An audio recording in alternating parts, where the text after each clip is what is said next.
are very few cars out there which take their job as a family car as seriously as the Citroen C5 Aircross. It doesn't claim to be glamorous, it doesn't claim to be highly engaging to drive, it just claims to be a very safe, very comfortable family car, and it does that extremely well. Hi guys, I'm Tish and welcome back to the channel Auto Social UK. In today's video we're going to be taking a look at the latest generation Citroen C5 Aircross with its new hybrid engine. I'll tell you everything you need to know, so if that sounds good then please keep watching, and if you like new car reviews and car content then you're in the right place. Go ahead and hit the subscribe button. So I know I said that it didn't claim to be glamorous, but I'm sure the Citroen designers would disagree. They've worked hard on making this a very interesting car to look at, and they've certainly ticked that box. Its facelift, which came a couple of years ago, added some changes which I both like and don't like as much, so let's talk about those. For one, I really like the lights. So the lights actually mimic the Citroen chevron badge, and I like the way that you've got this gloss black bar which runs all the way underneath the bonnet across to the chevrons of Citroen, and then they're also grooved. I really like that, and then those grooves which are on the gloss black are reflected in the lights. It looks great, it looks good at night as well. But one of the things I don't like is the big part of the grille at the bottom. I did prefer this car in the previous generation with a bit more of a subtle lower bumper, but it suits this car's personality. It's all about being fun. And if you think about cars that people have loved, you'll often find that they have a personality about them. And I think that's where the Citroen has this nailed, which is great for kids. Kids love a car like this. You've actually got some quite fancy alloy wheels on this higher spec model. These are finished in 18 inches. They're a two-tone design. They're really nice. And I like the contrasting elements. So you've got the silver bodywork and you've got the contrasting black door mirrors and the black roof. You've also got roof rails as well, so very practical for putting on a roof box or perhaps attaching your bikes for a family holiday. You have got a little element of chrome that just runs along the door and across to the roof as well, giving it a slightly premium feel. Citroen were always well known for their air bumps that they used to put on the sides of cars, and whilst those were quite divisive, they were handy because in car parks it stops you getting dinks in the doors. They've done away with the air bumps for the C5 Aircross, but instead you still have little homages to them at the bottom of this part of the side skirt, and that does help with practicality. If you was to open the door onto a lower curb, you're not going to damage the door, you're just going to hit the plastic or hit this little bit of an air bump here.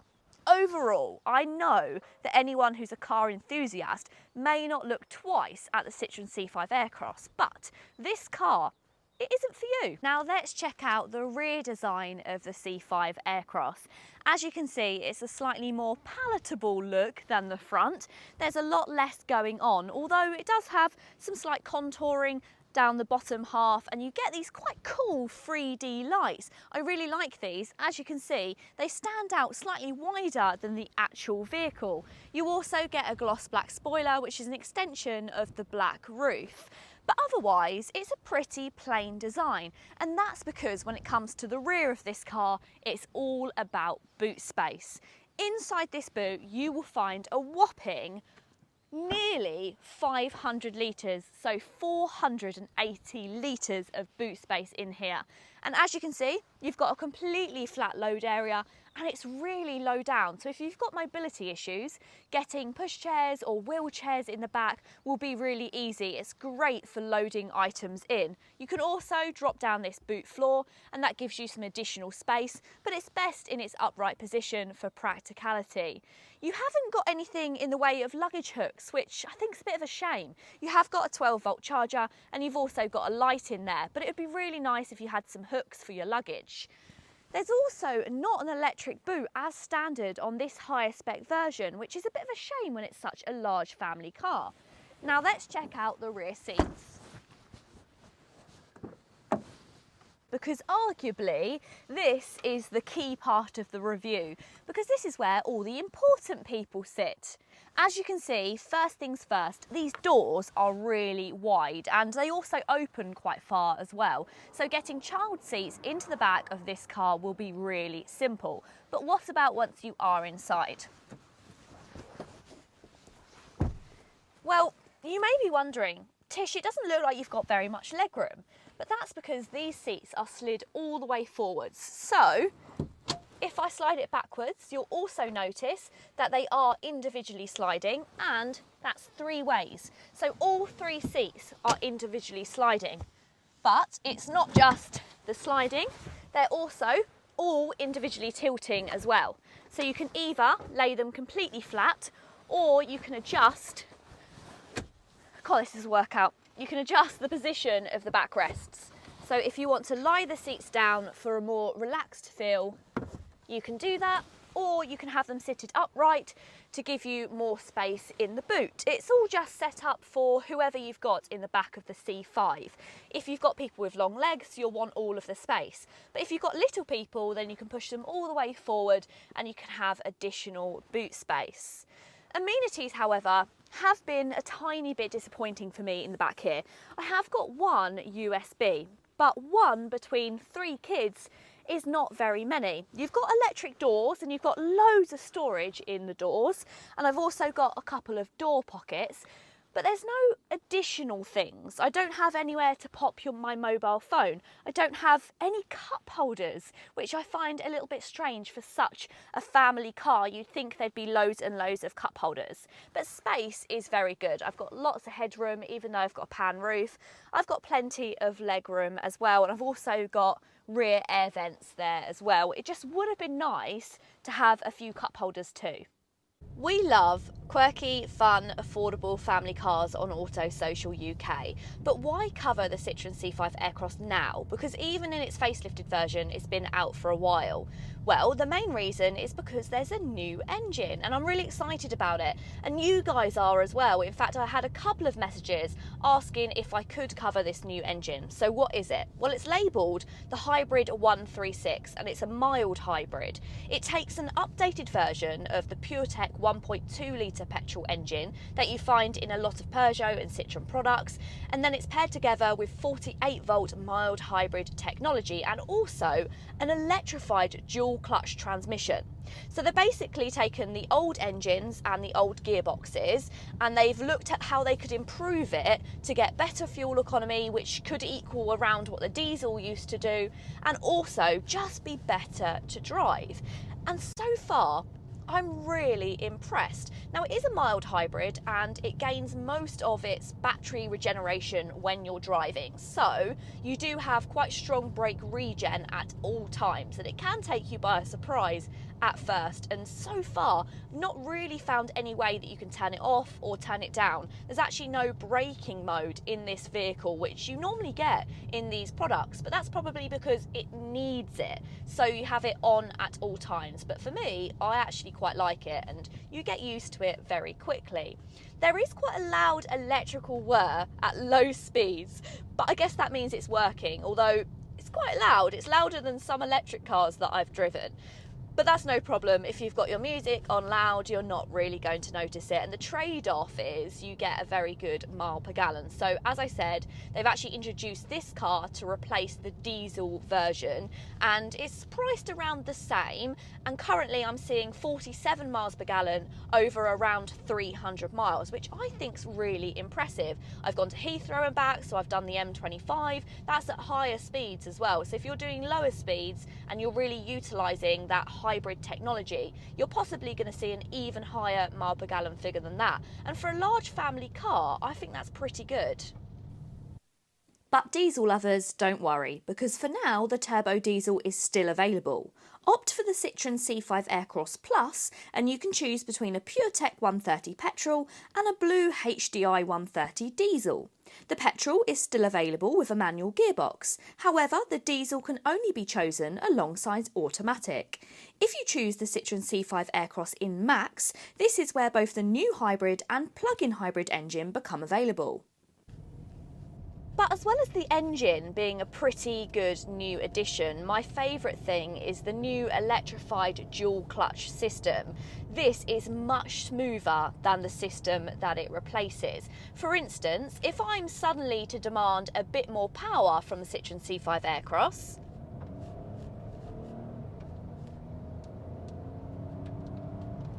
The gear changes are almost unrecognisable. They're so smooth, which is really a big improvement from the automatic gearbox that it replaces.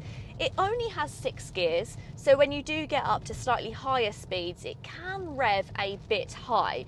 But most day-to-day driving, it's really good. And this actually matches the personality of the C5 Aircross, because it's always been about being a comfortable and relaxing family car. It's supposed to take away the stresses of family life. It's never been about putting your foot down and having real raw power. It's just been about being smooth, and previously it was smooth in its suspension but not necessarily smooth in the way that it drives. But I'm really pleased to say that this new hybrid 136 engine has taken away some of that jerkiness, and altogether it's made for a much better drive. And personally, I think this is the engine that suits the Citroen C5 Aircross the most. There is a plug-in hybrid version, which if you're able to plug in at home and you're only doing short journeys, may be a great option if you want to run on electric power. But the negative to that is the battery that goes into it is larger, and then the C5 Aircross is a lot heavier, and it means the suspension becomes a bit stiffer, and it doesn't have that C5 Aircross wonderfulness of just how floaty it is on the road. It becomes a little harsher. It's not really that harsh that you'd notice it and find it irritating, but I do think this, in its slightly lighter hybrid form, is the one to go for. Onto the front seats of the Citroen C5 Aircross, and I'm really pleasantly surprised. Sure, it's not premium, but it does feel high quality. I'm quite impressed with the materials. What I love is there's not too much gloss black. This centre console is wrapped in a slightly higher quality plastic, bordering on leather but not quite, but that's great because it doesn't get mucky. It's really practical, and I love these seats, a mix of Alcantara, and you've got the leather down the sides, and then you've just got a little bit of blue stitching just to lift the cabin. You'll also find that blue stitching just here on the dashboard as well. It feels quite nice. You've also got an extra ISOFIX fitment on this passenger seat as well, making it up to 3 in the car. Storage is okay. So in this centre console, it's fantastic. You've got quite a deep section for your mobile phone up front. You've got an extra storage system here next to your gear selector. A couple of cup holders, which I really like, have a bit of ambient lighting and glow up at night. And then inside here, you've got a massive storage section. Easily could fit a large bottle of water. And I like that they give you just a little bit of plasticky storage area that you can slot into the top, and it means you can put items in there without losing them into that vast bucket. Now, where I am a little bit disappointed is the glove box. So it's got a standard glove box, but half of it is taken up by the fuse box. And unfortunately, though this looks like it could open up, there's no additional storage on the dashboard, not like you used to get in the C5 Picasso.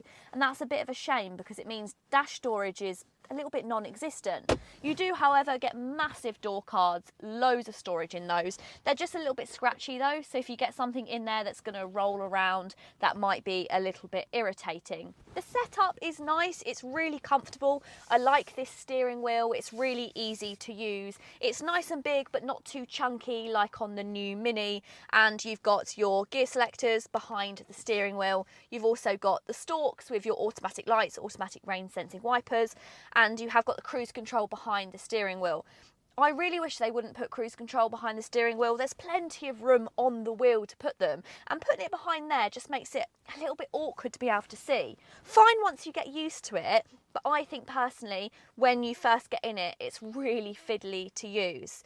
I also think they've missed a trick because Citroen used to have such fun, quirky steering wheels, and now it's just shared with the rest of the products within Stellantis. So it's a small niggle, but I just wish it was a bit more quirky than it currently is.